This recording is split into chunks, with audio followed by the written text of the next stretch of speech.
అలా వీడియో తీయమాకండి. నాకు సిగ్గు సిగ్గుగా ఉంది. ముందు కాళ్ళిప్పండి నేనిక్కడి నుంచి ఎళ్ళిపోతా. నేనెక్కడున్నానో నాకే అర్థం కావట్లేదని. అది ఎంత దీనంగా చూస్తుందో నాకర్థమైతంది. 800 రూపీస్ ఈ కోడి. కేజీ కంటే తక్కువే ఉంది. కానీ తప్పదు తేవాలి. నాటుకోడే అమ్మవారికిష్టమంట.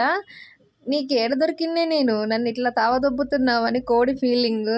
నన్నొదిలిపెట్టవే బాబు. నీ సంకలో గూడా నేను ఉండలేకపోతున్నాను.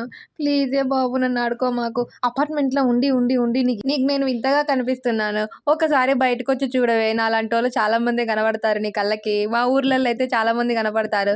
మా ఓనర్ గాడిని తిట్టాలిరా ముందు. పోయి, పోయి వీడికమ్మేశాడు. వీడేమో నన్ను ఏం జేత్తాడో అర్థం గాక, ఈమేమో నన్ను వింతగా చిత్రంగా నా తురాయి పట్టుకొని ఆడుతంది, ఇది పట్టుకొని ఆడుతంది. దీనికేడ పని పాట లేదా అసలు నాకర్థం గాదు. నన్నొదిలిపెట్టవే అంటే కాళ్ళు కడుగుతన్నావేందే నువ్వు?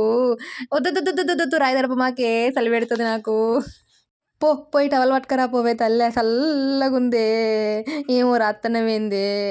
ఇప్పుడిది రాయకపోతే నాకేమన్నా అయిద్దానే అని దాని ఫీలింగ్ పాపం. అది చెప్పుకోలేని ఫీలింగ్ అదంతా. అబ్బబ్బబ్బబ్బా! రుద్దితే రుద్దినవు గాని అక్క రుద్దవే తల్లి. కొంచెం దురద పెడుతుంది. హాయిగా సమ్మగా ఉన్నది. కాళ్ళు. అయ్యా ఇప్పు.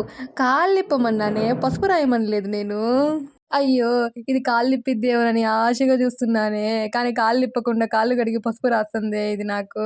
సర్లే అమ్మగారొచ్చారు. అమ్మగారన్నా కాళ్ళిప్పుతారేమో. అమ్మ కాళ్ళిప్పండి. సర్లే నేను దీవిస్తా ఆగు. నిద్రపోతున్నా ఆగు కాసేపు. నిద్రపోయినంక కాళ్ళిప్పమ్మ నేను పారిపోతాను. ఇంతకీ ఈ బట్టతలోడు ఎవరమ్మా అని అనుకుంటే మీ ఆయన. అమ్మ బొట్లు పెడితే పెట్టినావు గానీ కొంచెం కాళ్ళిప్పమ్మా తల్లే. తురాయ రుద్దు. మంచి డిస్టర్బ్ చేసినావమ్మా నిద్రని. సర్లే. ముత్యాలమ్మ తల్లి దగ్గర మొత్తం రెడీ చేసి పెట్టాను. యాక్చువల్లీ గుడికెళ్ళాలి. కానీ మేము ఇంట్లోనే చేస్తున్నాము. మా అమ్మ పెట్టింది. మళ్ళా నేనొచ్చి తురాయి ముట్టుకుంటాను. నిద్రొత్తంది అట్లనే ముట్టుకో. కొంచెం సేపు రుద్దరా అదే నాకు నిద్రొస్తుంది. ఎంతమంది పెడతారమ్మా బొట్లు, బోనాలు? ఈయనేమో సంకలో నుంచి దింపట్లేదు. నువ్వేమో సంకలో నుంచి వదిలేటట్లేవు. మొత్తానికి మీ తడుపుడు కార్యక్రమం, బొట్ల కార్యక్రమం అంతా అయిపోయిందా? ఇప్పటికైనా నన్ను వదిలిపెట్టండ్రా ప్లీజ్. నేనెళ్ళిపోతా. వీడి సంకలో నాకు నిద్రొచ్చేత్తంది. వేడిగున్నాను. నేనేమో దీని కోడి ఇన్నర్ ఫీలింగ్ ఇదంతా. ఇయన్నీ రెడీ చేసింది నేను. దీపం పెట్టిచ్చింది అమ్మతోని. ఇంకా వీడియో ఉంది. తర్వాతకి పంపిస్తా నేనది. టాటా.